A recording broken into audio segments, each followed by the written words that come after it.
Hey everyone, Andy Hall. You can call me Dr. Kennard here, and with Glenn, the International Man of Mystery. Other people may be popping in. I don't know. It might just be us too. Yeah. But we were just talking about losing expensive things, Glenn, and I Yeah. mourn. I mourn with you. Yeah. And it seems like I find ways to both. When I went traveling and I was in New Zealand, I think it was, I left a pair of Oakleys in a internet cafe. You remember those old things when you had phones that had great internet, left it there, and then this. But yeah, so what happened yesterday? I was obviously still camping. So what happened yesterday on the chat? Oh, there was just someone who just put in some porn. He, a first-time person came on. I let him on, and then he just put on some porn stuff. Some kind of middle school, some kind of middle school stuff. Rage was on the show too, and he was saying that this is more and more common for kids or people, trolls, to come on, show up on streams, and then throw up some porn and stuff. Middle school stuff. Yeah. Hey, Cat's here, everyone. Sammy, Ray's Daycare, huh? How's Ray's Daycare doing? Not good. No, you're quiet, Sammy. How's that? Any better? Yeah, we can hear you now. Yes, we can hear you. Okay. All right. Yeah, not doing so well. Are you guys all on lockdown? Sort of. Sydney is, which is 2 hours south of me. We're back with masks on in public. Limited numbers of guests. Yeah. I guess that's a lockdown of sorts. Under restrictions, we'll say. Okay, because here in the one news bit I saw about Australia was entire country under lockdown again due to Delta. Yeah, like major cities lockdown. Yeah. Well, Sydney is, which is like our major city. Right. But like I said, I'm only 2 hours away and we're not locked down. So the whole country, I think there might be a slight exaggeration there. Well, it's probably because people in Sydney think that their world revolves around them, right? They absolutely. Whereabouts are you in Australia, dude? Well, as I said, so 2 hours north of Sydney, a place called Newcastle. Okay. I think I passed that on my way up the East Coast, I think. Yeah, you have to go through it. Yeah, because we when we went to the East Coast, we did an overnight bus from Sydney, and the first stop was Byron Bay. So, we probably passed right through Newcastle while I was sleeping. So you say Byron Bay, everyone goes, oh, yeah. Yeah. We're about 4 hours south of that. Yeah. The one thing that Newcastle has, which nobody knows, I didn't even know this, we have the biggest coal port in the world. I had no idea. No, I've never. I live here. I knew we had a coal port, and it's a big thing, but it's the only one I've ever seen, so I had no comparison really. But yeah, we ship a lot of coal. Wow. Yeah. And it's some of the cleanest coal in the world.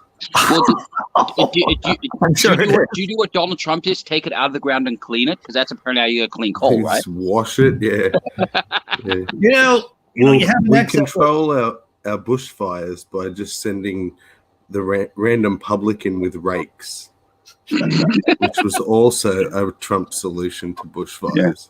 Shoe shine boys and girls, not that popular now, but used to clean coal. And that solves the whole problem. You just take your bag of coal down to the local shoe shiner. He was probably the worst, most terrible president ever. But God, he was good comedy material. Oh, he was. Well, like I was talking about Idi Amin, the dictator from Uganda, is that a lot of these guys, before they start throwing people into shallow graves, they're hilarious. People are like, oh, wow, he's just a clown, right? Yeah. And then the bodies start piling up, and it's like, maybe not. Yeah. Well, you see, I always, whenever everyone speaks about propaganda, how like, because the people on was it Fox or was it Stuart Varney on Fox saying that Trump never lies, or Kayleigh McEnany or Sanders before her. My funniest, I still think there's the funniest thing ever was that guy who was the hey Tobin. Good morning. And was the guy who was the spokesperson for the for Saddam Hussein as the tanks were rolling in. The Americans aren't in Baghdad. As the tanks are rolling in behind him, and I'm thinking they're more believable than Sarah Huckabee Sanders. Sure. And he's more believable because we know it's like I'd believe him before I believe her. When Trump gets reinstated in August, you'll be singing a different tune, Glenn.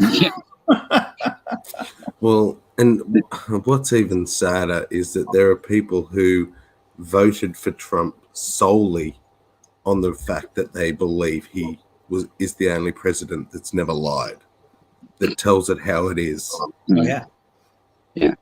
Well, the thing is, it's like I've said there's three kinds of Trump supporters. There's the rubes. There's the religious fanatics who don't care who don't give a crap, and there's the rich people who are just happy for their tax cuts. Oh, yeah. And that's it.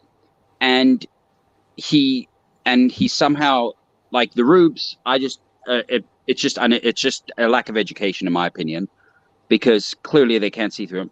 The religious fanatics only care about one thing, and that's overturning Roe v. Wade. So they don't give a crap about what the person does, and the rich people care about one thing: more money. So I'll tell you this: I think and this is going to sound crazy, right? But I think the religious fanatics are the only ones looking at Trump clear-eyed, looking at him. It's like, well, this is our chance to get the brass ring. This is it. All the other ones are deluded. The rubes and the oligarchs are like, oh, things will work out well for us. But the minute that the theocrats get in power, it's all Iran, 1977 all over again, or whatever it was, like 1975. Yeah. Heads will roll, shallow graves, the whole 9 yards. Yeah, but the billionaires won't care because they'll just have their private island in the Bahamas and they don't give a crap. If they can get out in time. Yes, exactly. They can get out in time, right? So Sammy, I know that you were saying that things weren't going well for you today. I didn't know if it was because of COVID. I just jumped right on this because this is my second cup of coffee right now, and I'm kind of jacked up. No, that was just an answer to how's Ray's daycare going. Oh, okay, very good. I said not well. Yeah, very good. How are you doing, Tobin? Not too bad. I'm hanging in there. That's good, getting closer to the end of a project that, like, it's one of those that I started and I was like, thinking it would be like pretty easy, and I've learned, wow, this takes time. It takes a lot of effort. So, is this the house project or a musical project? It's a building project. The building working project. with yes. Cool. Well, I wish. Well, it looks like you haven't hurt yourself while doing it, so that's positive. Yeah. Well, it's working with clay and like getting clay to like dry, nice and smooth, and not letting it dry out. It takes a lot of attention, and it's just one of those things that you have to constantly check on and continue rubbing on it and stuff like that to keep it to not crack and break up. Yeah, whenever I talk with Tobin, it always seems like there's a new facet of his personality comes out, because I know you're doing the music thing. I know you're building a freaking house, for Christ's sakes, and now you're doing clay. Next time you're going to be working on like the ceiling. You're going to be like doing some oil painting on the ceiling. You just gave me an idea. Chapel on the ceiling. Do you know the trick to your clay, Tobin, is what you mix through it? Do you mix it with like dry grass or anything? Oh yeah. There's a process. Yeah. So you're basically building a mud hut. like a Oh, modern version? Well, I'm using it for an earthen floor, and I've stacked it up in layers, and I'm on the last layer, and it feels really good on the feet. It's nice and cold, and it's like flat. It's nice. So now I'm down the rabbit hole a little bit more. So how many layers do you need of clay? Glenn, can you silence your mic when you? I think we're picking up this. Thank you, because the sound bleeds through. But how many layers do you need of clay for an earthen floor? On the one I'm particularly doing, I got like an inch that I've built up, and the first couple of layers I mix it with grass, like you were saying, Sammy, and that way you have tensile strength, and you don't have to worry about it being really pretty, and you rough it up, and then you take another layer and you lay it on top of that, and you just work it until it's real smooth, and you keep on rolling on it and wetting it a little bit. You can't let it dry out, and drying it out is like, I've like been close to finished and then let it sit too long without giving it any attention, and it cracks up, and then I have to like basically restart again. It's been a learning process, but this last time that I've done it, I'm like, it looks really nice. It's like, I'm almost done with it. Well, congratulations. I had no idea that it was that complicated. Is there a sweet zone for how long it has to stay wet for the floor? I mean, because at some point it has to dry out, right? Well, yeah, it's letting it dry very slowly. It's like you're not trying to like completely saturate it again, but you mist it and you keep it wet. And as time passes, it'll dry more than it is being wet, but it just makes it to where it won't crack up. Right. Interesting. The dehydration cracks.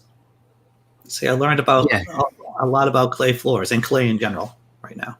So I imagine that'd be pretty fantastic in summer. Will you just like put rugs and things down in winter? Yeah. For here, it during wintertime, it's usually not that bad, and you still like, I enjoy winter.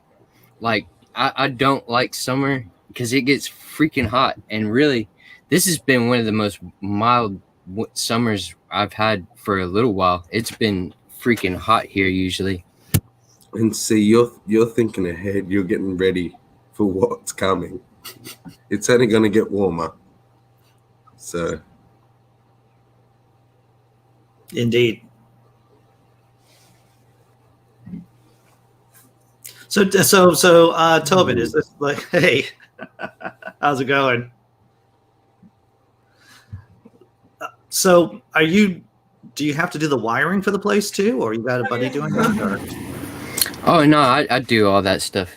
You're doing all that stuff? Good for you, man. Do you have to have it checked by somebody? Like, you have to have it? No, and that's exactly that was one of my criteria for buying a piece of property.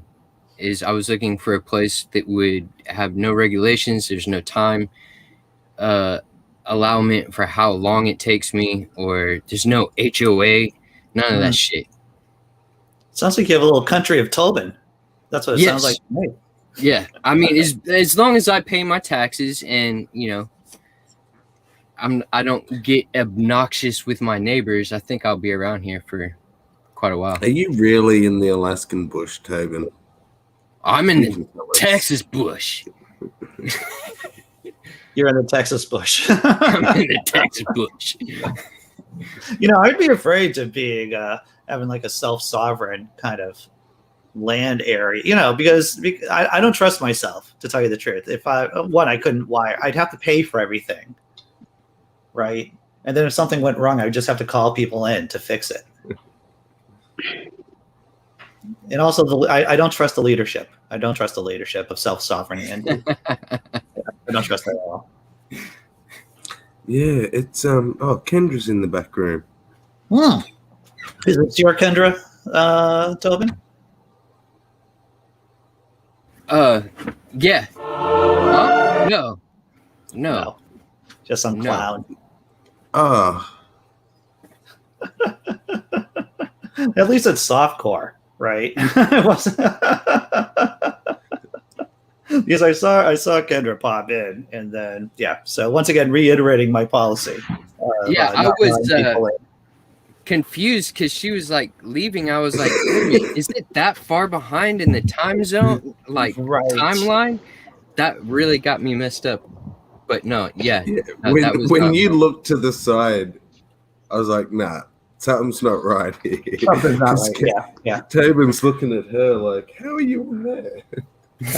Well, what's important is that some kid is working out his trauma from his parents' divorce. That's what he's doing. If that's his therapy, I shudder to think. Right. I'm just going to eat Lunchables and share porn on other people's streams. And that's how I'm going to work out my issues. You were so quick on the button, Andy. My brain didn't even have time to comprehend what I was seeing. Well, you might not know this about me, but I have watched a lot of porn. So I am aware. And yes. And so, I don't have many physical skills. One of them is fast on the hands. I have fast hands. Just kind of a little bit related to that. When they used to show the wrestling, the WWE in cinemas, when you could still go to a movie cinema in Canada. I don't know if it was here or if it was in the UK or something. They were showing it, and then as it ended, they accidentally flipped over to a porn channel. So they were like 10-year-old kids probably traumatized from a 30-foot, penis. Right. Some 10-year-olds. When I was 10-year-old, see, here in Australia at that age, we had 5 channels available. No cable TV or anything. One of them is called SBS. And it's a public broadcasting channel, but it's like world movies, essentially. Yeah. And my dad, being European, would watch that, and he'd fall asleep, and I'd come out as a kid, and there'd be some weird European movie.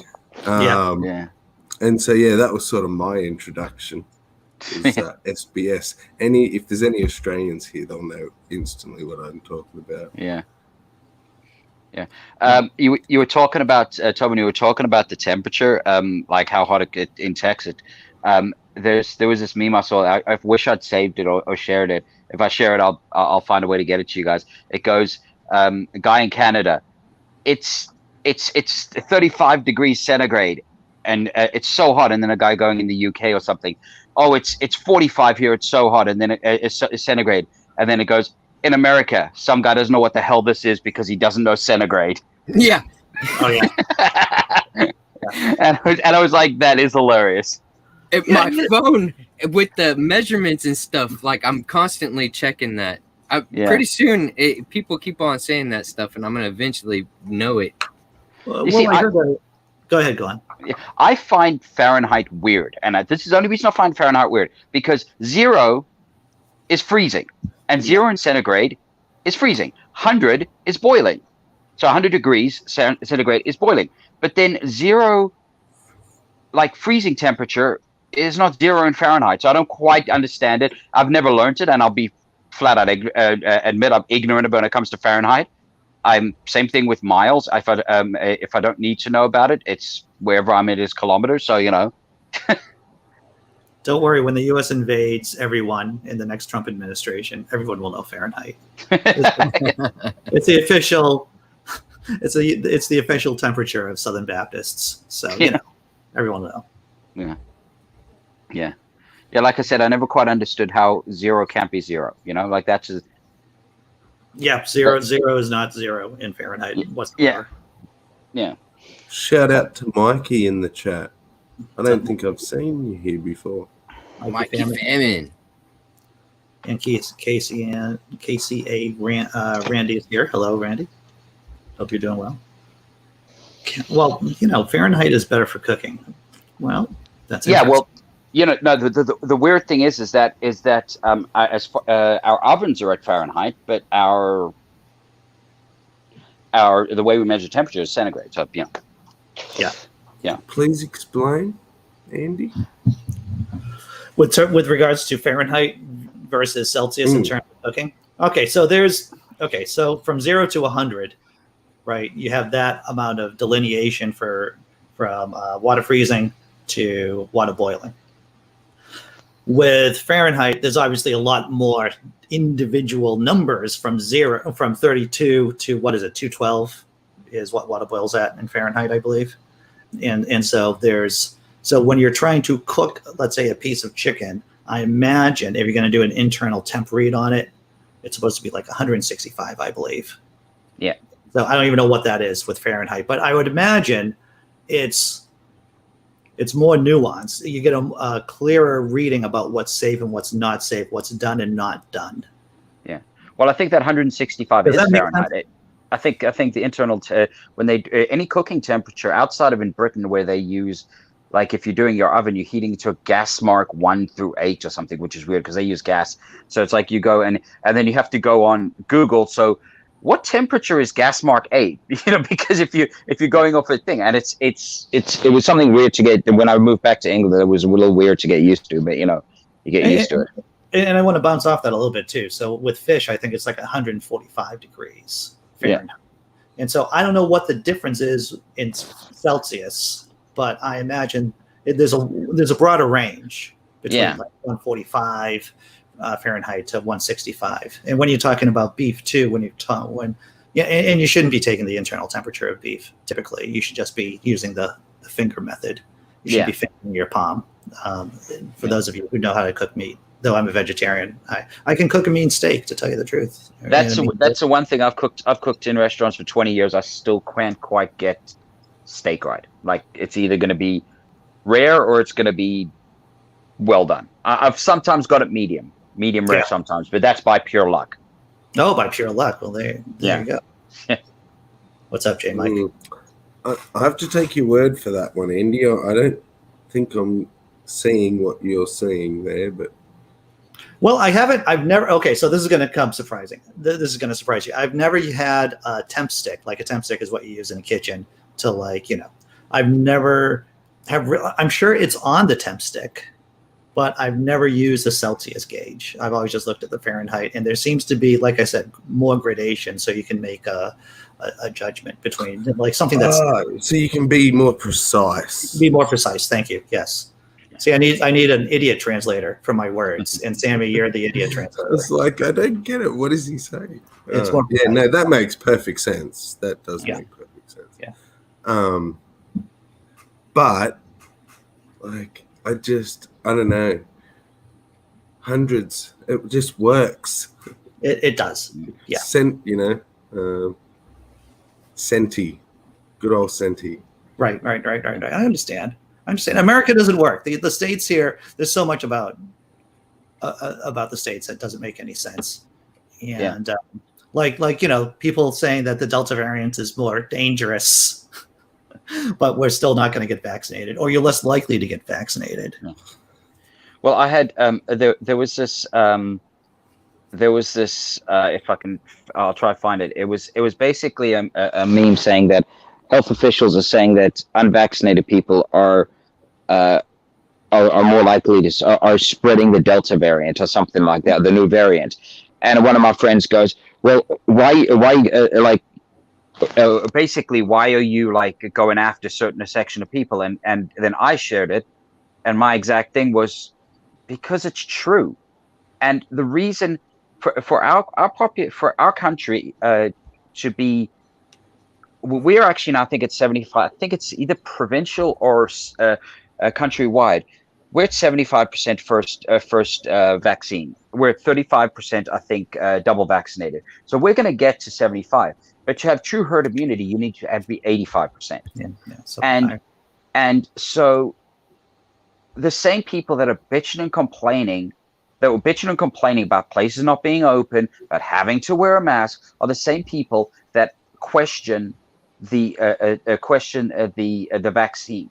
And it is because they go on the because they rely on social media or the internet way too much, because everyone knows that this virus is a mutation of SARS. Yeah. So they've had a SARS vaccine for going on 11 years. So basically, all they did was mutate the SARS vaccine. But people go, oh, it took them 6 months. No, it took them 20 years since SARS. It's been about 18 years since SARS. Yeah. So they've had almost 20 years to get it. And it's, and I actually had a really insane solution. If anyone knows the geography of Canada, in the middle, we have the prairies. There's nothing there. We take out the people that actually can't get vaccinated due to allergies. We'll say that's maybe 5% of the population. Maybe a little more. Maybe 5% of the population can't get vaccinated because of allergies. Okay, that's a liberal thing. Then you take whatever the remaining people are and go, here, go right into the middle of the prairies. You start your own little colony of unvaccinated people who want to go back to the dark ages. You start, and just go nuts. And if something happens and you don't survive, that's on you. But don't make it that us and the people that are actually rational can't fully reopen the country because you don't want to do your proper research. And by research, I don't mean researching Tony from the basement who still lives at home. I just want to bounce back to what you were saying when you were talking to your buddy, and they're like, I don't know why they're picking on people who are unvaccinated. Yeah. I had shut my eyes preparing myself for this amount of stupid that you're for this kind of deluge. Yeah. And I feel like I was able to get myself prepared for it. Yeah. Yeah. Well, I'll tell you, give me a second. I'm actually on her Facebook page and I will tell you exactly what she shared. Yeah. Where it is. It's coming up. It wasn't that long ago. Well, I was actually watching, this isn't something that I posted in the first show, but there are, the government's going to be trying to do text alerts to people. Yeah. And private companies too, like Walgreens and Walmart, about the vaccine. Yeah. Here's what they did during, what happens during flu season is that people will get these texts from Walgreens, Walmart to remind CVS to remind them to get that there is a vaccine waiting for them at the store. And that actually increases the amount of people getting vaccinated by 5%. Yeah.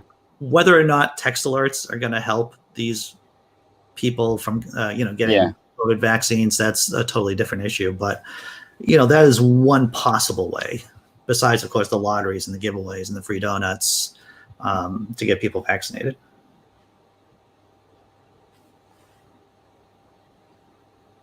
Hey, what's up, Scott Duke? Hope you're doing well.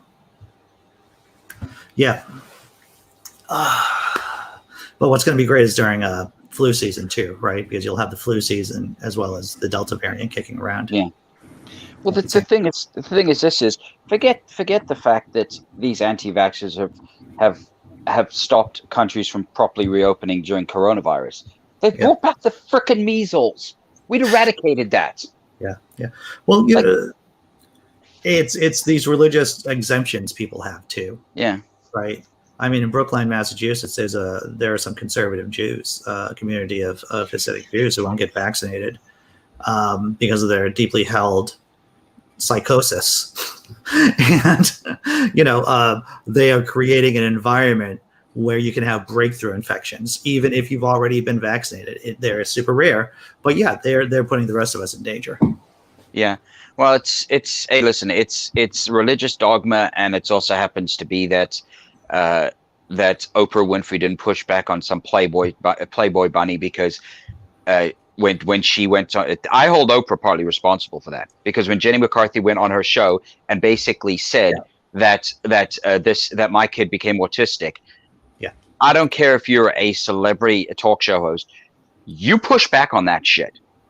Well, you don't give a free ride to someone to spread bullshit. Probably knew that what angle she was going to go at, and that's the thing that is causing the distrust of so many people. Is there is so much freaking information. You can tell people, hey, go research, all you freaking want, but if they're not looking at information, if they're not challenging the information that's in front of them, well, we're going to have these people who just will accept things too easly. You talk about Oprah and Lucian Greaves, co-founder of the Satanic Temple. He has a lot to say about Oprah and the Satanic Panic and her role in spreading that kind of disinformation. Ray's Daycare, you got something to share with us? I do. It's not porn, is it? Well, to some people, unfortunately. What do we want? Here we are. So this is the governing body member of Jehovah's Witnesses. This is last year in the throes of the pandemic. This is exactly what you're talking about. What we're experiencing right now in this global pandemic, I was telling the branch class yesterday, it doesn't bother me. We've been waiting for this. We knew things like this were going to happen. Christ Jesus has prepared us. Where's the shock? 17. Where's the shock? Always waiting, hoping for the next apocalypse. Doesn't bother me. Well, you see, I think they'd want to get vaccinated because if some of their people die, there's less people knock on and annoy the shit out of other people when they knock on their doors. 8 million Jehovah's Witnesses. 17,000 have died. Yeah. And people like to run their mouths so much. I wonder if he was actually having a tube jammed down into his lungs to help him breathe. If he'd be talking so glibly, right? Well, they've come out and quietly said, then vaccines are fine. It's a conscience thing, whether you have a vaccine or not. They don't say yay or nay, and that they are following. In this case, they've chosen to follow the worldly government's advice. And that's why the Jehovah's Witnesses stopped witnessing. They stopped going to the meetings. So thank God for that, because my chronically ill mother is a Jehovah's Witness. Yeah.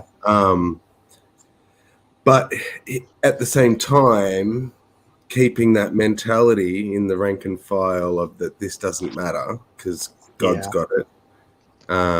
But we're going to do what they say because the 8 people running the show are in the highest, what do you call it? They're the highest vulnerability. Yeah. Because they're all older than 70. Sure. They probably have some health conditions too when you get to that age, right? I never even thought of this up until this moment when you were sharing that video, Sammy, and thanks for sharing that. I said, what about Christian Scientists, right? Christian Scientists are anti-medicine, no aspirin. It's just about praying. And I'm because the mother church, Christian Science started here in Boston. I would love to talk to a Christian Scientist, to tell you the truth, and just see where they are on the virus and to see whether or not they're getting a vaccine or not. Well, you might have to lower your bar a little bit on what you consider a scientist, because I was just this morning watching an episode. They've just had their convention, their yearly convention, which is all online, obviously. Right. And it's all about faith. And they said, we're going to talk to a doctor who's a scientist who's a Jehovah's Witness. Oh. And I thought, wow, I'm be interested to see how the cognitive dissonance works and all that. and he comes on and first thing out of his mouth, so I'm a mechanical engineer.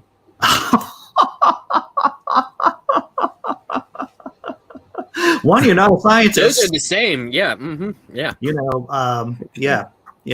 Scientists do the thinky. Engineers put the things together. You know, I mean, that's my second grade definition of the difference between engineers and scientists. Yeah, well, and as you'd expect, he just spouted the design argument. Yeah. Shock horror. Yeah, that was their scientist that they offered up, you know. And Tussle Ranger points out Oprah is responsible for the fame of Dr. Oz and Dr. Phil. Indeed. Yeah, my parents actually watch Dr. Phil, and I'm always trying to tell them. I go, first off, he had his medical license taken away. That's Dr. Oz. Is Dr. Oz the one with no, Dr. Dr. Phil, actually. I thought I said Dr. Phil. Sorry, my apologies. No. Well, Dr. Phil is the psychologist. Yeah. So he doesn't have a medical license. He probably has like a therapist license. But apparently he was kicked off or whatever, like everything. And there's lots of stories of how he wants people to be as screwed up going on to the show. Oh yeah. So that he can try fix them. And that he's like some of the underhanded shit he does is disgusting. Dr. Oz pushes fringe ideas that is just ridiculous. Like some of the stuff he talks about is ridiculous.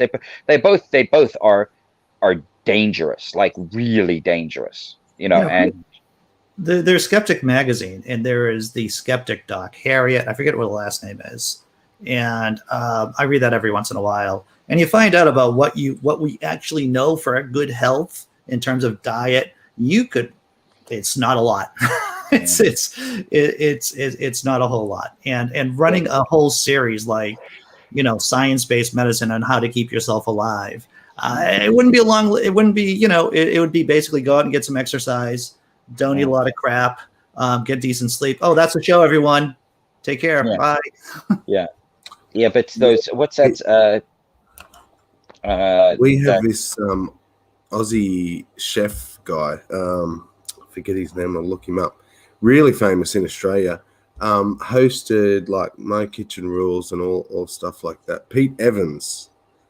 And news channels would get him on as their expert on health issues and stuff like that. And he started getting in a bit of trouble for spouting a little bit of woo amongst science. And when the pandemic hit, he actually was charged because he was marketing this magnetic field creating machine, and it was for all these. I'm sorry. Can you say that again?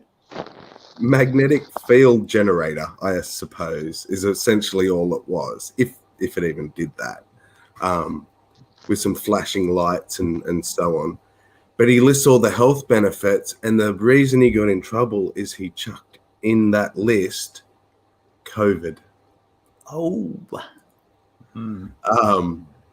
And this guy was a top expert, you know, in Australia. And even he, I don't know, his own ego or... Yeah, well, he just sees the money coming in, right? You know, it reminds me of that biblical verse, put not your faith in celebrity chefs. And actually, Sammy, once again, thank you for the idea. I'm writing, as some of you know, I'm doing these comedy shorts. I'm going to be throwing up on this channel for YouTube members and patrons, and until I come up with a whole bunch of them and then dropping it down on the channel. But thanks to this conversation, I'm coming up with a bit called the Homeopathic Chef. And I think it's gonna be freaking hilarious.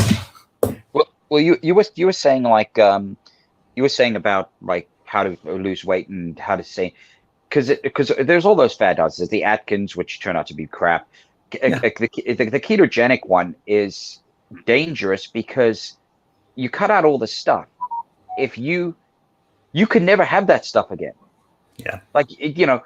I try to avoid sugar anyway because it's not good for you. But you know, a little bit of sugar, But if you're cutting out all that stuff, if you just slip a little bit, you're putting all that weight back because your body's going to ketogenic shock. So it's not freaking rocket science. You burn more calories than you eat during a day, you'll lose weight. You keep a healthy lifestyle, you'll live longer. It's not fad diets. I want to bounce off that.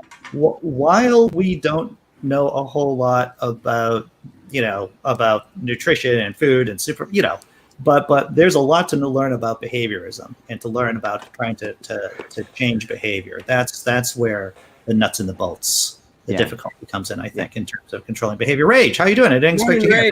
What's up? Hey, what's up, yo?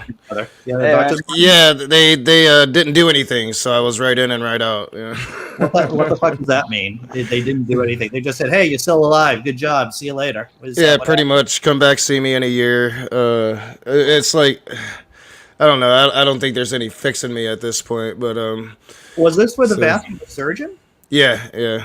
And I have all these holes in my hand, so I'm like, it's the same thing that was happening to my leg. He looks at it, he's like, I don't think that's vascular, and I'm like, it's the same thing that was happening to my leg. Like, literally, my last vascular surgeon told me this is going to start happening to your arm and your other legs, and it's happening to my arm. And he's like, oh, I don't think that's vascular. I'm gonna go get a second opinion. I'm done with dealing with you him. have to go get a second opinion. Yeah. I'm so sorry to hear that. Yeah, he's a young guy.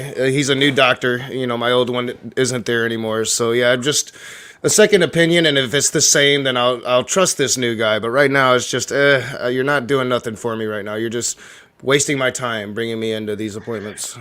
Yeah. Well, my uncle was I think it was probably like 4 years ago he died. He went to the doctor and in England, and he's older like because my dad was I'm 46 and my dad's in his 80s, but his brother was older and he was the oldest brother, and he went to the doctor and he was bleeding when he went to the thing, and a lot of times doctors will just ignore old people because they come in and complain.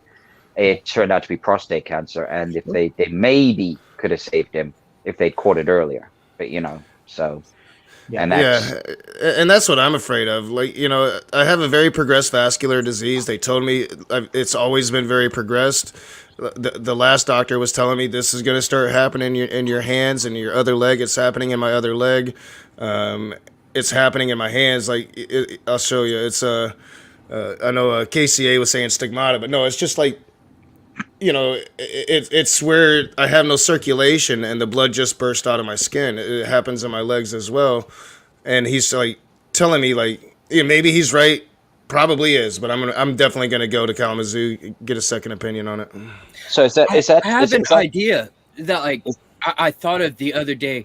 I heard a story about somebody getting misdiagnosed, and I was like, this happens like so often, at least I hear about it, but I'm like, why don't we make hospitals like fun houses? Like, you walk in and you go through each room, you get tested for all these things, regardless if you think you got it or not. Like, I've heard people who needed MRIs and didn't get it for a long time because the doctors were like, no, you don't need this test or whatever. And then I think it depends on your insurance. Like, if you have great insurance, you're going to get whatever you want. Yeah, well, and there's what's screwed up about your medical system. Yeah. Hey! No! This isn't. Let's not make it seem like I'm personally responsible for the medical system. No, I'm saying about you as a country. If you just switch to the way that 99% of the other world, the rest of the world is, where you go in and it's not your insurance, you show them a medical card, and then you get whatever you need done. There are some downsides. I'm not going to lie, but yeah. Yeah, we should definitely have a story on this channel, Andy, about how my son was died. Oh yeah, dude. Yeah, I've said it before and I'll say it again. when I've been working in the field, working with people who have disabilities, it has always been with with other professionals that I've had the most conflict with, that I've had to do the hardest advocating for, that I've had to come in with my set of questions, and you have to push. You have to push. Yeah. And it doesn't always work. It doesn't always work. But people have to feel like you are there to get the thing that you need to get done. Yeah, and that's what I've been trying to do more of, be more assertive with these doctors, and so yeah, I'm hoping that the foot doctor will be able to do something for me, and then I'm gonna get a second opinion on that, and go to my regular doctor, pediatric doctor or whatever. And see what she thinks, and if there's he suggested dermatologist, and I'm like, all right, yeah, I'll try it. Have you gone to an oncologist, Rage? No, because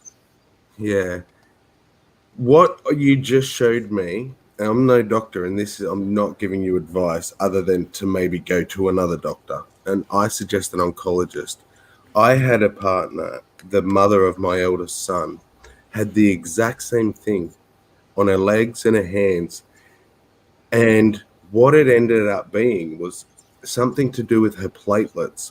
And her platelet count was so low, her blood was literally just seeping from her body and was leaving these, what you just showed me, all over her legs. And and I had that really happening. Bad. You can die, dude. If it gets that low, you will die from that shit. So, I'll definitely, because I'm open to anything, and I'm sure this guy knows what he's talking about. It's just my brain is not refusing to process it. It's it's like it seems like I've been going to these doctors for months, and they've cleared up the COVID things that I've had, but they haven't been able to fix my legs. And my hand is now doing this, and it's just it seems like nothing's really progressing there. So maybe it is something that we're just not even looking at. The blood. Yeah, because you see, the COVID could have messed you up in a way that your platelet counts in fighting has just dropped, and you haven't been able to rebuild it back up. That's an interesting question. But you would think that doctors would think of this stuff. Yeah. Well, I remember going to the doctor, and they were taking my blood for a regular blood test, and I said, well, can you check for XYZ or whatever? And then I said, well, I'm sure that you just put that in for the regular blood test, and they're like giving me some kind of crap, like, well, there's no such thing as a regular blood test. They're like, really? Is that what you're really telling me right now? Because I call bullshit. Yeah. Sometimes they just say the most ridiculous shit, and like we need to overhaul our whole system. We need preventative healthcare here, universal healthcare, a pipe dream really, because we can't even get half of Democrats on board. This is true. Well, the thing is exactly what Tobin was saying. Why does a blood test not check for everything? It is literally, and I've sat there, I had the same conversation, and he said it's whatever I write down. And it's what I'm thinking. So if I'm thinking cancerous, I'll look for cancer-related things. If I'm thinking cholesterol, I'll look at those related things. But why isn't it just to check everything? I don't. Because they've taken a lot of blood from me. You'd think that if there's an issue with my blood, they'd find it and they'd let me know. But they're probably not even looking for that. I don't know how our bodies are comparable to working with electronic devices, but when working on electronics, you can have a piece that gets broken, and you'll be testing stuff, and at first you'll be like, oh, it's this piece, it is broken and it's not working, and then you'll change out that piece and you still have the same result, and you're like, well, that was a good piece, why isn't it working?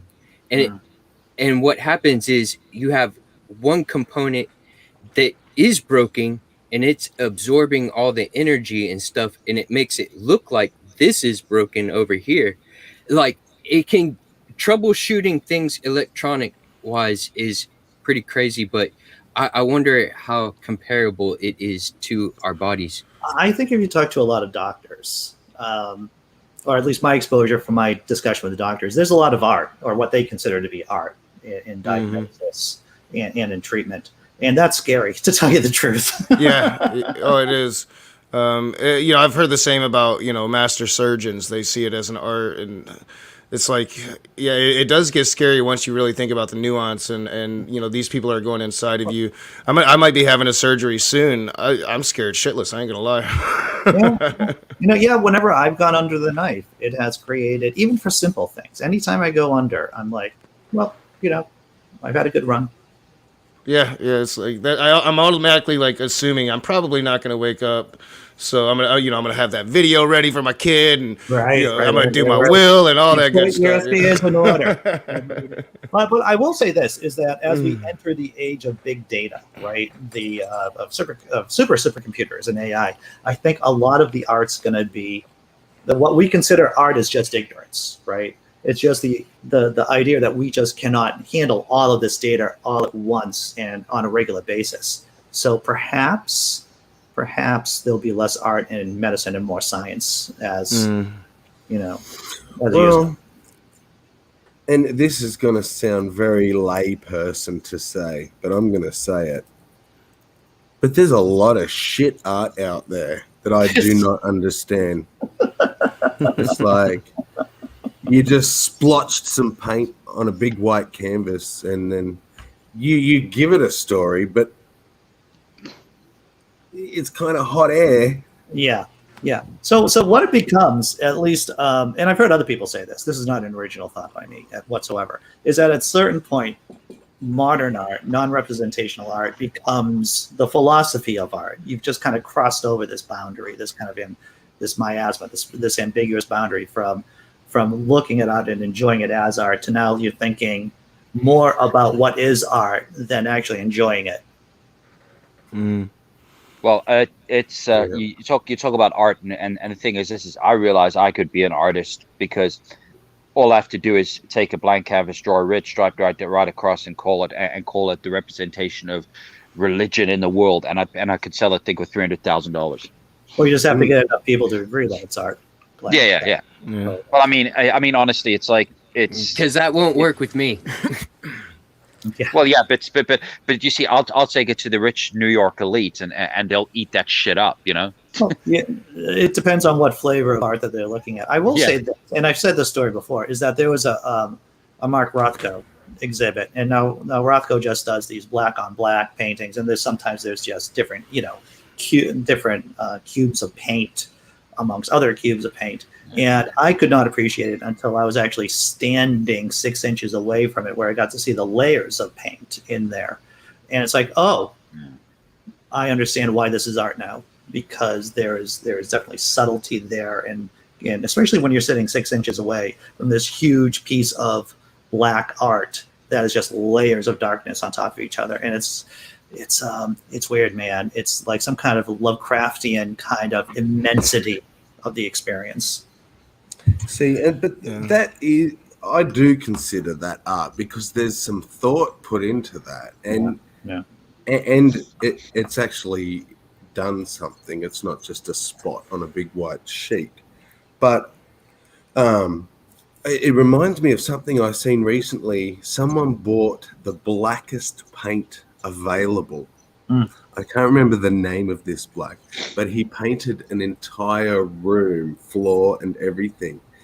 And when he opens the door and films the room, because this paint actually absorbs light, so it looks like the room is CGI, like it looks bizarre. And as he steps into it, you can't even describe it because there's nothing in this world we can compare it to. But I suggest looking up videos of the world's blackest paint. I've seen some. There's one of these science communicators who was messing with that, and not only did he mess with the blackest black, he also played with the whitest white you can get, and there are some cool things that you can do with it that creates these like illusions that are just trippy. I'll have to check that out.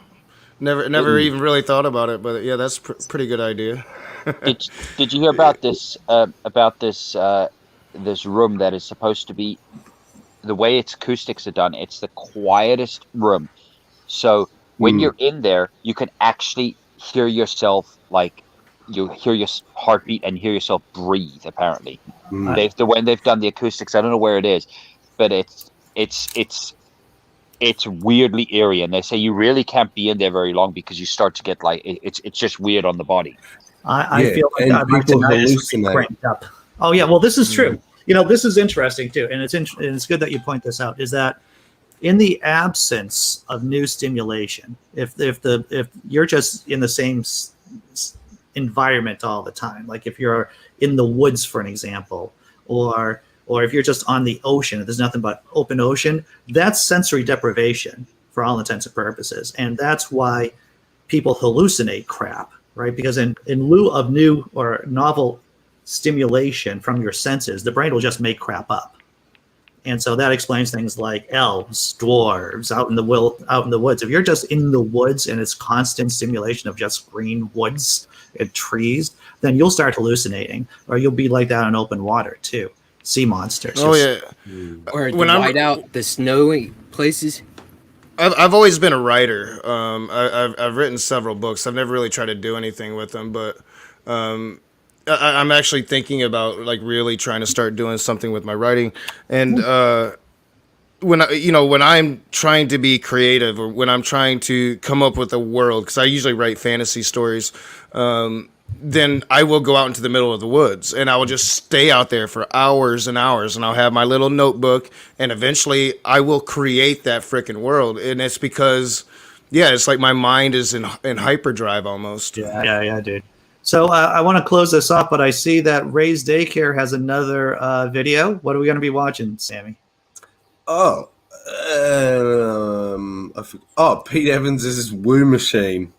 You don't have to. Okay. I think it's 21 seconds. So 21 seconds. All right, let's do 21 seconds then. Let's do this thing.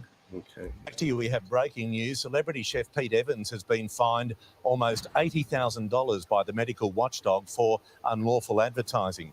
The controversial health influencer has released a series of wellness products, including a so-called biocharger, which last year he claimed could be used in COVID treatment. There you go. Biocharger. I know this is going to sound bad, but the guy just looks like a douchebag, right? Well, I mean, as soon as I look at him, it's like, oh, yeah, I'm not. Yeah, there's a high bar. You would have to actually start talking. He's just a pretty guy, right? Maybe from somewhere. And, on news channels and on My Kitchen Rules, he's in big, expensive suits and looks like a proper doctor. And I'm an influencer. I have enough social proofs that I'm right. So buy my whatever piece of crap. Yeah, you can. But I just hope whatever license he has, or whatever, because he's a doctor, I hope it's been revoked. I hope so. The thing is, his T-shirt just gives it away. Paleo is the new black. No. Yeah. Good exercise and good nutrition is the new black. How about that? That's all it is. All right. Yeah, and this is a dude who's vegetarian. Yeah. He's pushing paleo. Isn't that like all meat? It's raw. It's raw, isn't it? I don't think there's. I don't know. Okay. I'm not sure, but I do have to run, lads. Everyone in the chat, thanks for showing up. Panel, thanks. Later, guys. I'll see you all tomorrow. Yeah. All right, y'all have a good one. All right.